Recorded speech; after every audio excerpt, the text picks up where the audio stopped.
Елордамыз Астана қаласында 3-9 желтоқсан аралығында WorldSkills Қазақстан 2025 чемпионаты өтіп, еліміздің түкпір-түкпірінен келген колледж студенттері өздерінің бақтарын сынауда.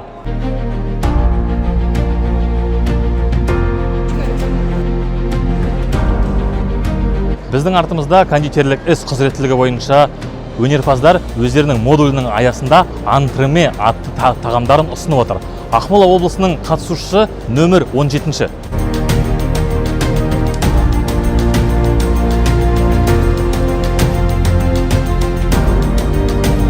Видеомонтаж құзыреттілігінің Ақмола облысы атынан қатысушысы Серік Аянат. Ал Аянат, бізге айтшы, бұл чемпионаттың өзектілігі қандай, қатысу саған қиын болды ма, қандай модульдардан өттіңдер? Қатысу қиын болды, және де қарсыластарым өте мықты. Модульдар монтаждау, яғни қазіргі заманда жасанды интеллектті шынайы бейнеге аудару.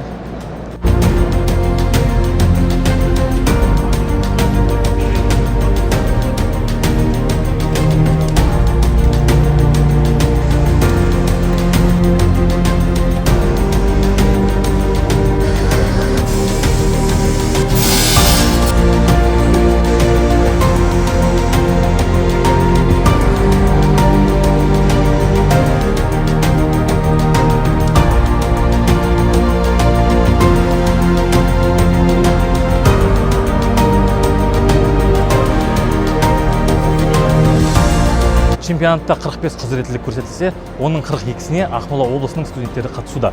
Барлық қатысушыларға сәттілік тілейміз.